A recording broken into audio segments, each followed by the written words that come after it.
All right, welcome to the Carl Jackson Show podcast, your daily dose of objective truth in a world of confusion and lies. Representative Lauren Boebert. Also, Russel Brand. I want to talk about those particular congresswoman and celebrity. They have something in common. I do believe that the Saul Alinsky rules for radicals tactics are being used against them in order to gain power from the left, or the left wants to gain power. And so they are being implemented. They are being deployed on both Representative Lauren Boebert and Russel Brand. Now, I want to say this real quickly about Lauren Boebert, and I'll go into great detail and specificity on this, give you some of the things that I've since read. Some you may know, but obviously it was an unforced error that we saw with Lauren Boebert. You're a congresswoman. The left is salivating at opportunities to destroy you, so don't give those to them. Always expect cameras to be around. Always behave respectfully and public. And I think the most important takeaway from the Lauren Boebert issue is faith, family, freedom. The left is going to do everything they can to make sure you look like you're undermining all of those things. So just don't give them the opportunity to do that. I'm going to delve into that. What's being done to Russel Brand now that he's kind of changed his ways, if you will. All of that and more in this edition of the Carl Jackson Show podcast. Please stay tuned. Por favor. All right, today's show is brought to you by MyPillow.com. MyPillow, again, use the promo code Carl at the Radio Podcast Square, or go to the Radio Podcast Square at the top of the page. Click on the Radio Podcast Square, enter my name. There are all types of deals that are available to you. The Giza Dream Sheets, 50% off. The MyPillow, the dog beds, mattress toppers, you name it. Deep discounts on all things MyPillow. All right, but right now, the Giza Dream Sheets, 50% off. Deep discounts on everything else. Promo code Carl, MyPillow.com, or give them a call. 800-858-0263, 800-858-0263. I'm going to have to send some pictures of my dogs on the MyPillow dog bed because they absolutely love that bed. So I'll put something out on Instagram as soon as they're both laying on it, trying to fight for space again. All right, guys, also please follow me, all things social media, at The Carl Jackson Show. Subscribe to the podcast wherever you go to get your podcast. All right, The Carl Jackson Show, wherever you go. And then we're both on YouTube and Rumble. Some of you have been generous on YouTube. And listen, we are going to try to grow this podcast. Our goal is to be able to get to a point where we can afford to do this podcast live and have all the resources that we need. So if you feel generous, if you feel led to give, we would certainly appreciate that. I'm not begging. I'm humbled by that, to be honest with you. But some of you have given on YouTube with the super thanks area. And listen, I'm humbled. So I just want to say thank you so much for that and for your generosity. And if you love to, you love to give, you love to support this podcast so we could grow, I would certainly appreciate that. And also helping our sponsors would do the same. My goal is to be able to do this full time and to be able to fight for you guys full time. And to get a little more active, honestly, in the political realm. So that's my goal. That's what I want to do. I'm going to fight for freedom. It's as simple as that. All right. Now, I want to go right away into this issue with Lauren Boebert. I realize that this has been a story that's been out in the media for days now, and it first popped up, I believe, over the weekend. But I haven't offered my 2 cents. So I just gave a quick short. So Gabe, maybe we can share that short with some of the people behind the scenes so that they can throw that up. But I gave 5 takeaways. I'm going to give those 5 takeaways again. But I also want to show you how the rules for radicals are being deployed on Representative Lauren Boebert and also on Russel Brand. Now, let me offer this because my goal isn't to sit here and stick up for Lauren Boebert, and I don't know her.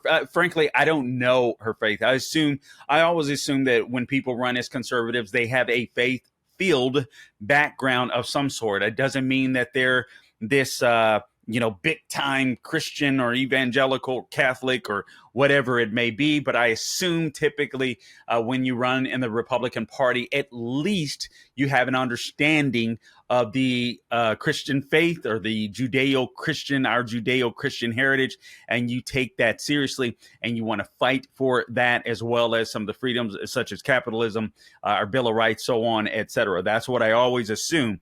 So when I look at this issue, when it comes to Lauren Boebert, I know some people are asking, I'm just going to be blunt. Some people are like, is this just a skank, or or other arguments? And these are arguments that you'll hear from the right. Quite frankly, we know all these arguments will come from the left. Oh, is she a skank? Is she disgusting? So on, etc. Doing this type of stuff, in public. And then there will be others on the right that will totally defend her behavior.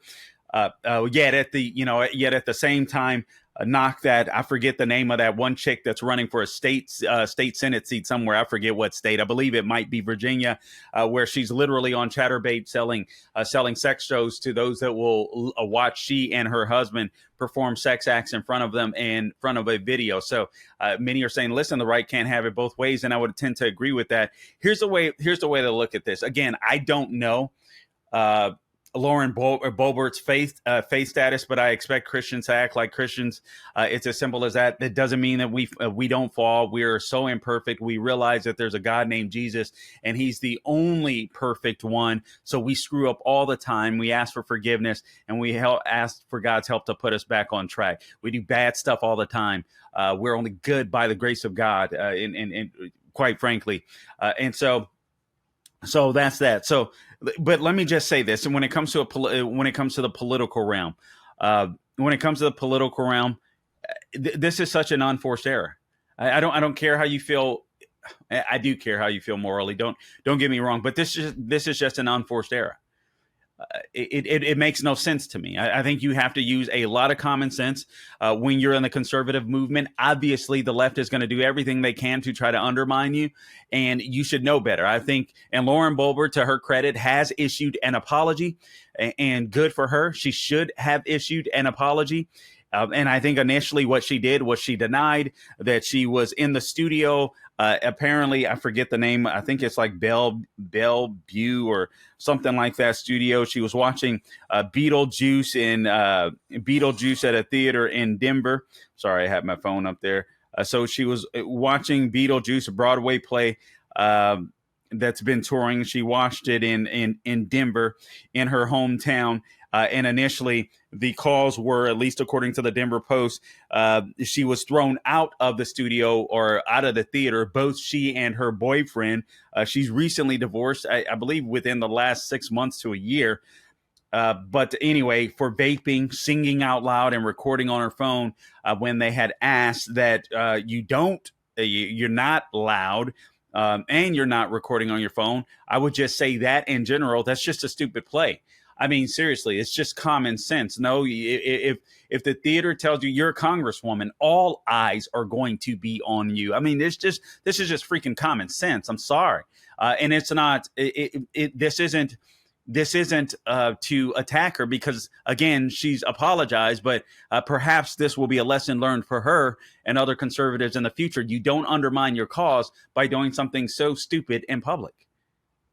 And when you go into a theater like that, and the theater says, "Listen, no cameras, no this," you just obey the rules. It's really simple. So, unforced error on her part. Number two, you're a congresswoman. You have to recognize that the left is just looking for opportunities to destroy you. It doesn't matter how great of a communicator you are. It doesn't matter how strong of a conservative you are. I'm not even sure that it matters how much bacon you bring home to your district.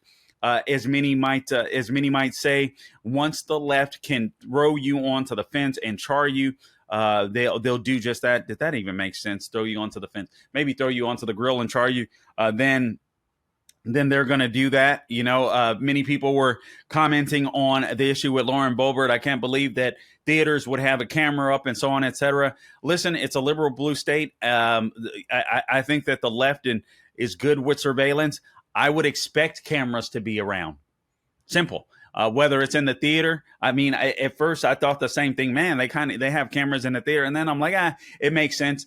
if they need to see a disturbance, if someone commits a crime or does something that's unethical, who knows? They'll want to have video of that. So it makes sense to me. I'm going to make sure that I'm super careful when I go into theaters, knowing that there's videos. But I always kind of expect people are watching. I always just kind of think that. I'm always paranoid like that. So expect cameras to be around. As a matter of fact, there was a video earlier of Lauren Boebert and her boyfriend, and apparently he's a liberal, owns a bar.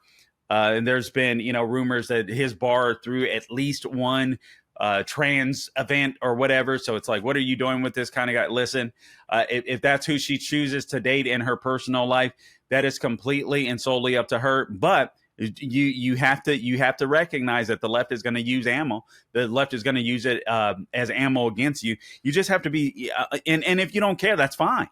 Just recognize that is going to be the case. So it's just simple. Always behave respectfully. Always behave like a lady when you're in public, especially when the public eye is on you. It is really, really simple. I think it's only Hollywood actors and actresses that will probably get kudos for acting like complete porn stars in public. You know what I mean? But other than that, it simply doesn't happen.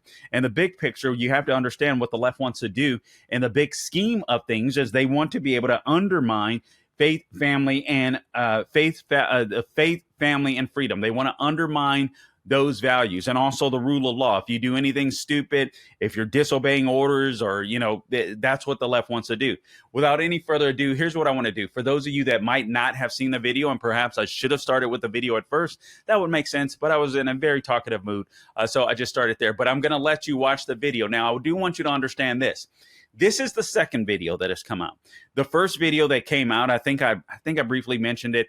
Basically, it shows a bit of a disturbance. The cameras can see them from afar. An usher goes into the theater, escorts both Lauren Boebert and her boyfriend out. Apparently, they had refused to leave at one point, and the usher said, paraphrasing, if you don't leave, I'm going to call the Denver police. They were like, go ahead and do it. It didn't look like a police officer. It looked like somebody that worked at the theater that escorted them out of the theater. But I could be wrong. Maybe it was a cop. Anyway, it could have been a cop, but that was the first video. And then the video shows them going out into the foyer area and eventually exiting out of the theater, and even right onto the street. There's cameras out there where you can see she and her boyfriend walking away from the theater. So apparently in the city of Denver, they've got cameras all over the place. Now, this is the second video to have emerged, and many people were talking about this yesterday as well. I wasn't, but we're going to roll it for you. This is Congressman Lauren Boebert allowing herself to be felt up in public, and I just think this is a dumb move. I just think it's a dumb move. It's as simple as that. You're a Congress freaking woman of the United States of America. Let's be honest. I don't think a leftist would be this stupid. I don't think a leftist would be this stupid. Unless you're Nancy Pelosi and you're not getting felt up, but you're going to, during COVID, you're going to get your hair done. So, all right, I take that back. Stupid in a different way. But let's play this video here, Gabe. Let's roll it.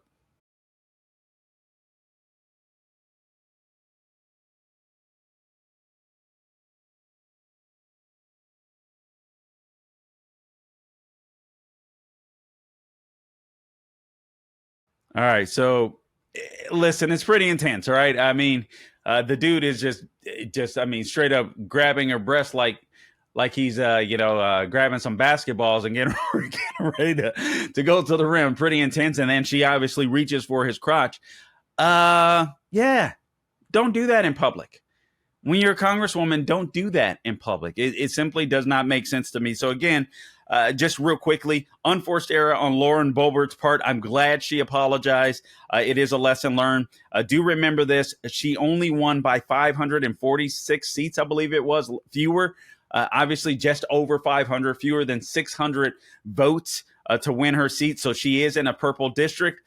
She is going to have to work hard, because I guarantee you they are going to be bombarding bombarding her with these ads come election season. Make no mistake about it. So she is going to have to work hard, beg for forgiveness, and do a lot of footwork in order to regain people's respect and perhaps to gain enough voters to hope and pray that she doesn't win. Not to mention, she might be primaried at this point. Somebody that's, even if it's a liberal, moderate Republican, Rhino, this might be a good time for them to step in, and I'm not condoning it. I don't want it. She's been good as far as votes are concerned, but unforced error again. You're a congresswoman. Just know that. All right. That office comes with a level of dignity and respect. The latest thing too, let me just quickly, Fetterman, Senator John Fetterman, dressing in a hoodie and baseball or basketball shorts and all this kind of stuff. I understand that the guy has a shtick, and I think that's all it is, quite frankly, because he grew up as a spoiled brat. So I understand that he has a shtick, that he's amongst the people. He's going to do his thing. Apparently, the Senate rules have changed to cater to him. I think that's a dumb move. And I really do think that's a move to undermine the overall significance of the Senate in and of itself. It's a really dumb move. No, the dress code should not be changed for John Fetterman. The dress code should not be changed for anyone. Quite frankly, I expect to see my senator in a suit and tie, or a dress or whatever, a suit even for a woman. But with a skirt, you know what I'm saying? I expect to see that. And if they're not in a suit and tie, a sport coat, button-up shirt, that's what I expect to see. And honestly, that's what I think I deserve to see. The Senate, the House, the Congress should represent the best of us. I know it doesn't as far as the people are concerned, but for God's sakes, can we at least settle on good attire? Always expect cameras. Again, just to reiterate, always behave respectfully in public. I mean, this is really simple. And don't forget, the left wants to undermine faith, family, and freedom. Those are our bullet points. Those are our anchors, if you will. Don't give them the ammo. And again, I'll go over some of the rules for radicals to show you exactly what the left is doing. We're still playing regular voting season. We're trying to pretend like 2016 still exists and 2020 still exists. I'm always amazed. I was on a fantastic Twitter space last night with this David Pollack, my colleague at Salem Radio here in the Orlando area. A lot of important guests that popped up on that. I'll give you a briefing on that. We talked about the spending, talked about the abortion issue, so on, et cetera. But that was a great time on the Twitter space. But I'm always amazed at some of the people, some of the strategists that'll pop into the scene, whether they're for Trump or DeSantis or whomever. And I don't say much about it, to be honest, but we're living in a different era. And I got to be frank with you. I don't believe most Republicans get it, including the strategists. So it's always fascinating to me. But having said that, you got to keep that in mind. Now, I want to move on. I want to move on to Russell Brand. And then I'm going to go into some of the rules for radicals to try to tie this stuff together. This is apparently, how is it described in the video here? This is apparently... Let me make sure I get this. So basically, you guys know the story with Russell Brand. There's been allegations that he has sexually assaulted some people in the past. And some might even be underage. I'm going to play a video for you where he totally refutes that. And I think he deserves to be heard on this issue. He is emphatically and unequivocally clear. But before I do that, I do want to play a woman that says she was contacted by a journalist to discuss an alleged sexual assault by Russell Brand. However, because she provided positive feedback about him, the mainstream media didn't include her in the documentary. So it's almost as if the left is, assuming that what the journalists are saying is incorrect. And I'm going to give Russell Brand the benefit of the doubt. And again, I'm going to allow him to make his own defense on the show via video. So you'll be able to listen and watch that again. Please subscribe to our podcast wherever you go to get your podcast: Apple, Google, Spotify, YouTube, and Rumble. Again, we've got the super thanks up on the YouTube channel. You can also For those of you that feel led to be generous and help us grow, we certainly appreciate that. But even if you just tune in and watch and share, we are so appreciative of that. And I mean, subscribe, make sure you share, like the page. We would so much appreciate that. But we'll let Russell Brand give his own defense, all things social media at the Carl Jackson Show. By the way, that just hit me. But here's what the young lady had to say, or woman had to say, about Russell Brand and what the journalist did once she was willing to provide positive feedback. All of a sudden, they weren't interested in talking to her, because obviously that's not what journalism is today. It's almost like the FBI. First you find a crime, and then you put a criminal, then you find the criminal. You know what I mean? Like, or you invent the crime, and then you just plop a criminal or a person in and call them a criminal. That's much of what the FBI is doing. This appears to be the case with Russell Brand. After you see this video and hear this video, go ahead and roll it, por favor, Gabe. I actually know who this is about, and I have the receipts. I was contacted in June by a journalist regarding a video I made about a certain celebrity and a weekend that we shared together. The video is kind of viral. It's on my page somewhere if you want to go see it. And that certain somebody was, as most of you will be aware, Mr. Brand. They weren't going to use my story because it didn't fit the narrative for their documentary, because he wasn't an asshole to me. But here are some of the messages. Obviously, I will take out the person's name and stuff. We had a phone call. She contacted me for more information, and I didn't contact her back because I kind of felt like it would be mean. Anyway, there you go. Put your bets on.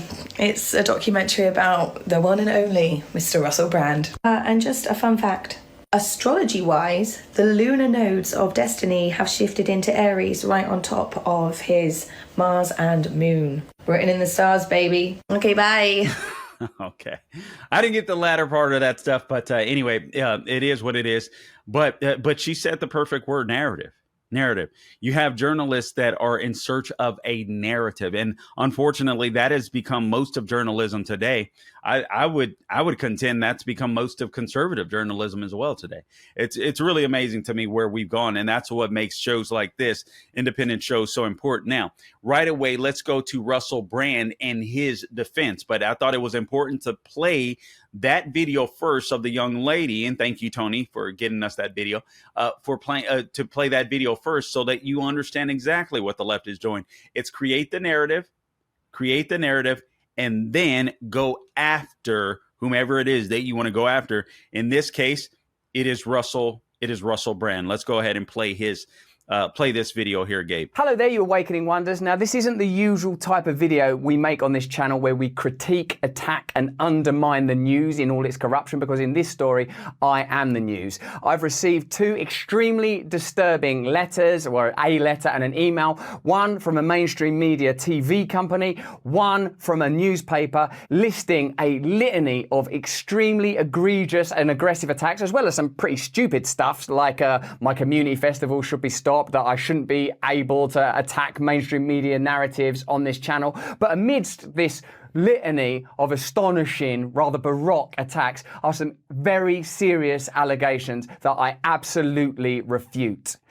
These allegations pertain to the time when I was working in the mainstream, when I was in the newspapers all the time, when I was in the movies, and as I've written about extensively in my books, I was very, very promiscuous. Now, during that time of promiscuity, the relationships I had were absolutely always consensual. I was always transparent about that then, almost too transparent. And I'm being transparent about it now as well. And to see that transparency metastasized into something criminal that I absolutely deny makes me question, is there another agenda at play?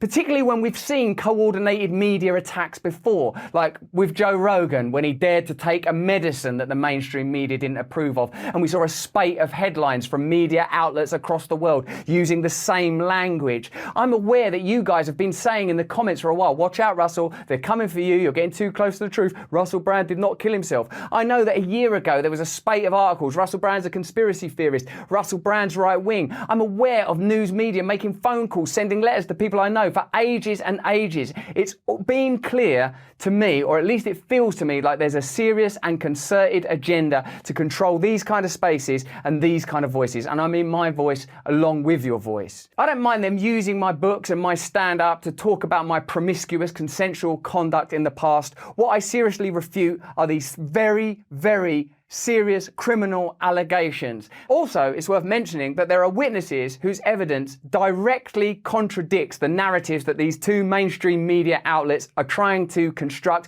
apparently in what seems to me to be a coordinated attack. Now, I don't want to get into this any further because of the serious nature of the allegations, but I feel like I'm being attacked, and plainly they are working very closely together. We are obviously going to look into this matter because it's very, very serious. In the meantime, I want you to stay close, stay awake, but more important than any of that, if you can, please stay free. All right, so that was Russell Brand in his defense, and quite frankly, watching the video, I totally believe the guy. I mean, he seems completely authentic. He seems completely emphatic. Now, if there's evidence that emerges that proves he's a liar, I have no problem calling the fool out. I mean, I just, and I don't mean that in a harsh way. That's just the way that I talk. I have no problem calling him out. But if watching that video, based upon his reaction, he seems, I believe him. He seems believable. And I also do believe that they are trying to destroy him. I do believe that mainstream media wants to destroy him. What does the left do?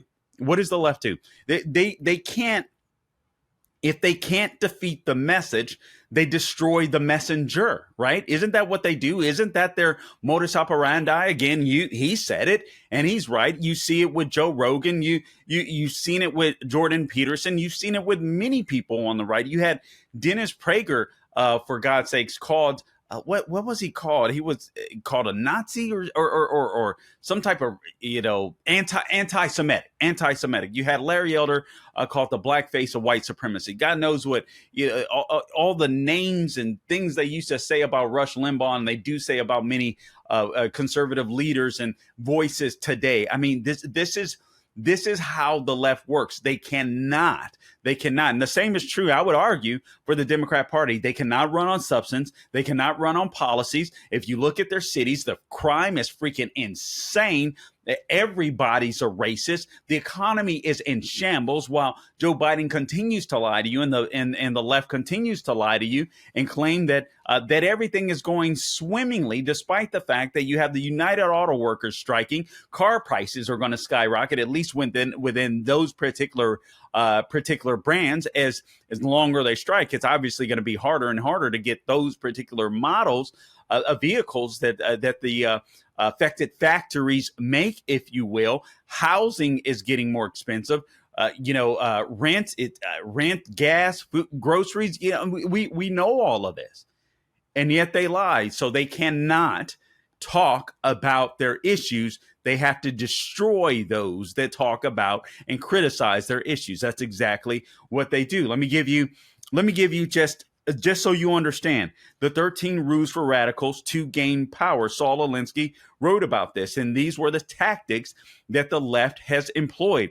Hillary Clinton, Barack Obama, they're well aware of these tactics. Saul Alinsky was actually a mentor to Hillary Clinton. So I've given these before. I'm just going to give them again because I think they're fitting for this podcast. Power, number one, power is not only what you have, but what the enemy thinks you have. First off, note that Saul Alinsky thinks of anyone that thinks politically different than he does as an enemy. Never go outside the number two. Never go outside the expertise of your people. And let me go back to number one. Power is not only what you have, but what the enemy thinks you have. Power is derived from two main sources: money and people. He says, have-nots must build power from flesh and blood. Man, never go outside the expertise of your people. The result is confusion, fear, and retreat. And I would argue that's the reason why they deploy the tactics like destroy the messenger instead of confront the message. Because a lot of the voters, in my opinion, on the left, not all are stupid, but so many are misinformed, disinformed, and just not politically right. They've been brainwashed so much by the left. Number three, whenever possible, go outside the expertise of your enemy. Here you want to cause confusion, you want to cause fear, and you want to cause retreat. Number 4. Now this is the tactic that I believe is being used against both Lauren Boebert, more specifically, but also Russell Brand to some extent. And that is number 4. Make the enemy live up to its own book of rules. So when Russell Brand, for example, was living the life that he was living, he admitted, listen, man, I'm a male whore, basically. I'm out there doing, just doing my thing. But all of these relationships were consensual. Now, listen, I'm not defending that. That's not what I'm here to do. What I am here to do is just show you how these tactics are being used against people on the right, whether you're a Christian, whether you're just whether you're a media personality like Russell Brand is. I believe he's more of a libertarian bent, is the sense that I get. I haven't seen him enough to know that definitively, but that is what I suspect. I've listened to him enough to at least sense that. But make the enemy live up to its own rule books. That's number 4. Why? You kill them with this, for they can no more obey their own rules than the Christian church can live up to Christianity. So you attack the messenger. Whenever the messenger appears to go outside of or contradict what he or she says they're living for, the lifestyle that they're living, you just attack them. In Russell Brand's case, they decided to just create a narrative because he has been open. He has been transparent. Okay, so since he's been open and transparent about being a womanizer, let's just say that he sexually assaulted these women. And then you put him on the defense. Now, consider Lauren Boebert. The same tactic, number 4, make the enemy live up to its own own book of rules. So now, again, I've not studied Lauren Boebert enough to know that she's anything beyond a conservative. I don't know what she professes as her faith. I assume that she at least believes in the Judeo-Christian value system, Judeo-Christian ethics, if you will. And I would assume that she is a person of faith, at least to some degree, that had a very risque night in public, which should not have happened. All right. But the goal would be to use her to undermine what? The tenets of conservatism: faith, family, freedom, rule of law. Oh, you're this woman of faith. Oh, you're on the right. So you shouldn't be shacking up. You shouldn't be, acting like a skank in public. You know what I'm saying? I'm not knocking that. That's just what they would say, right? Oh, you're all about the family, but look at you. You're divorcing. You're already out. You know what I mean? This is how the left will use that.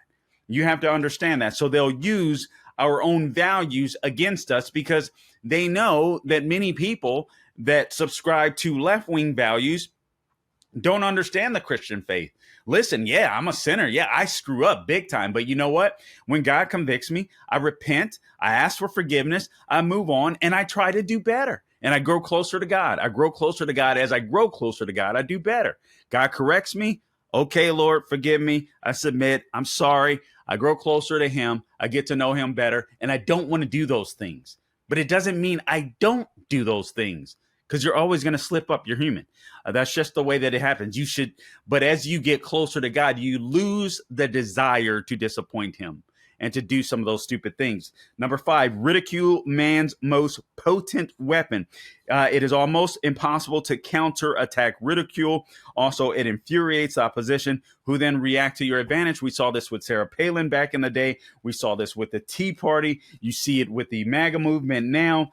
You see it with Christian white males. You ridicule.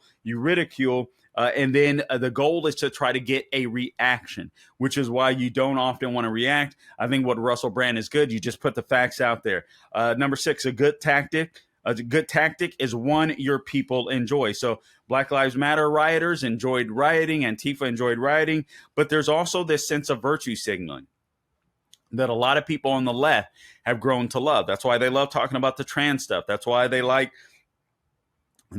defending, whether it's abortion or whatever. These issues make the left feel moral. So they like being involved in those fights, and they're willing to go to the gusto for them. Number 7, a tactic that drags on too long becomes a drag. That is another CRT, DEI. Eventually, people are going to be grow tired of being called racist just because of the color of their skin. Keep the pressure on. Never let up. This is something the left does. Even when the left lose elections, I used to say this all the time on radio. I need to start saying it again. Even when the left loses elections, doesn't it feel like they win? I mean, look at the Republican Party. We're already squabbing. We're fighting amongst each other.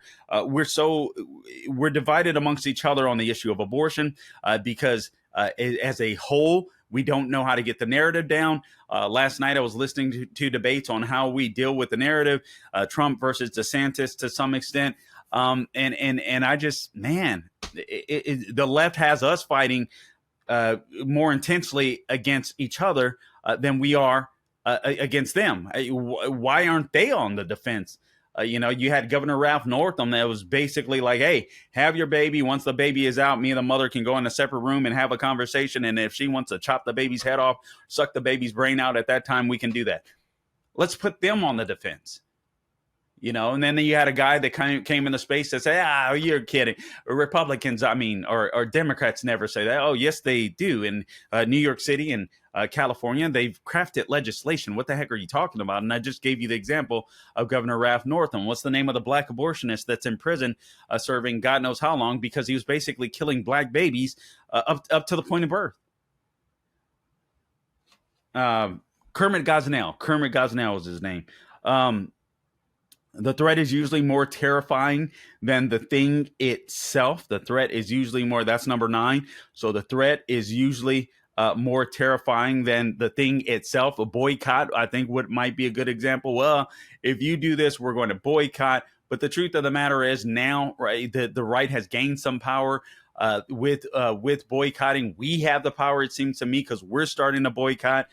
So right-wing businesses, conservative-owned businesses don't have to be as afraid. That's just one example. Number 10, the major premise for tactics is the development of operations that will maintain a constant pressure upon the opposition. Number 11, if you push a negative hard and deep enough, it will break through into its counter side.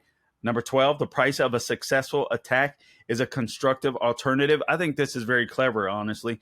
You cannot risk being trapped by the enemy in his sudden agreement with your demand and saying, hey, you're right.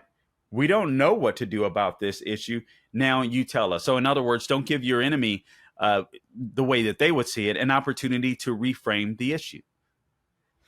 Number 13, pick the target, freeze it, personalize it, and polarize it. This is another tactic that I would say are being used both against Lauren Boebert and Russell Brand. You pick a target, you freeze it, you personalize it, you polarize it. We've seen this with Donald Trump as well. It goes on to explain, according to the 13th rule, the opposition must be singled out as a target and frozen in a complex, interrelated urban society. It becomes increasingly difficult to single out who is to blame for any particular evil. You notice what the left is doing with Donald Trump. So it's all projection, right? Everything they're blaming him for, the corrupt Biden family has done. By the way, I've got 3 headlines. I don't know if I didn't want to carry this podcast on this long, so I think I'm going to do it in a separate podcast because Hunter Biden sues the IRS. Whistleblowers wanted to talk about that.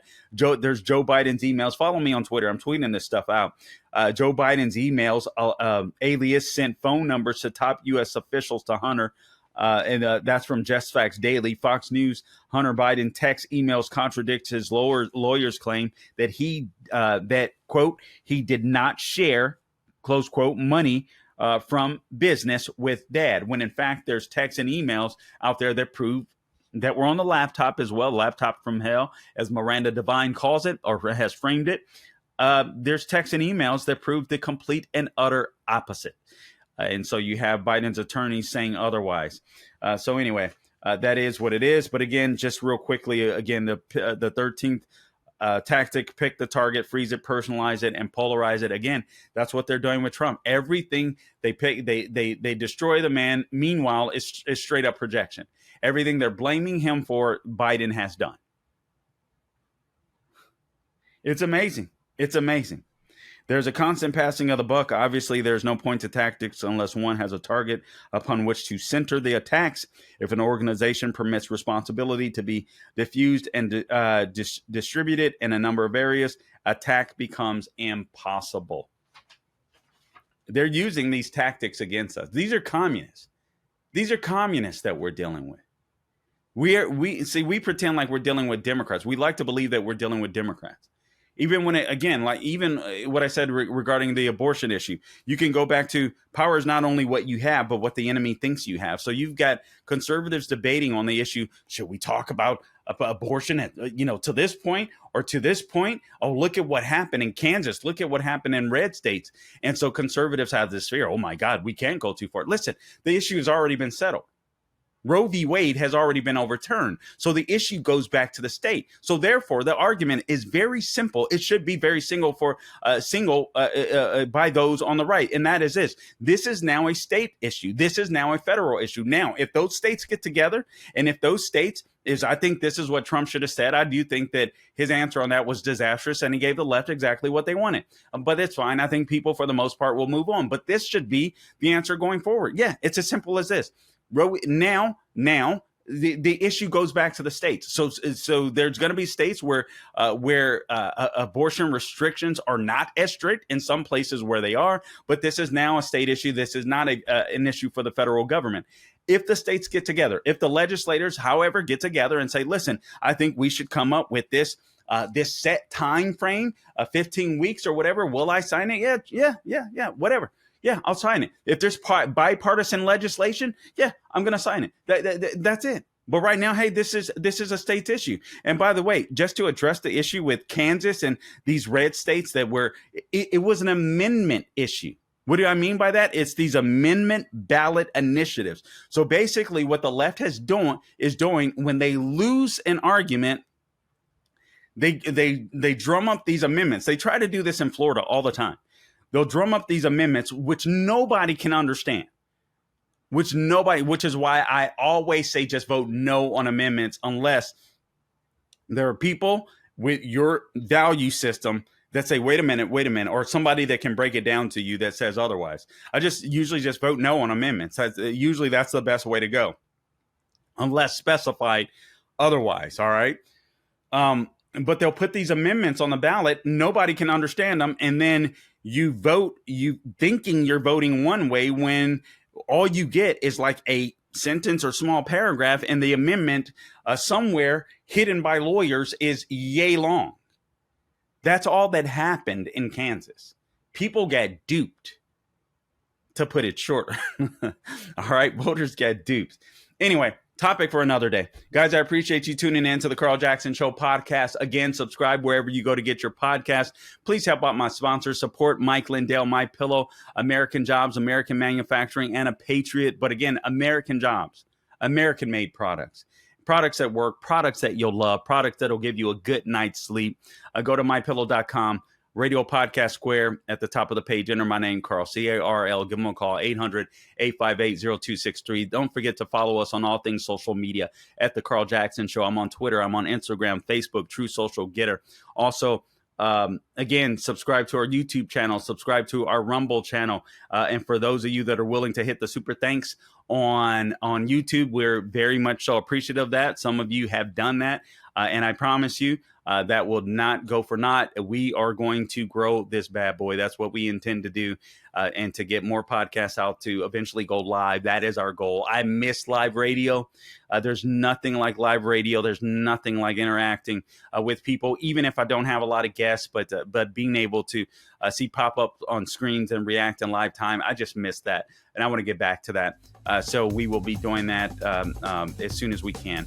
But until next time, guys, don't grow weary doing good. God bless you.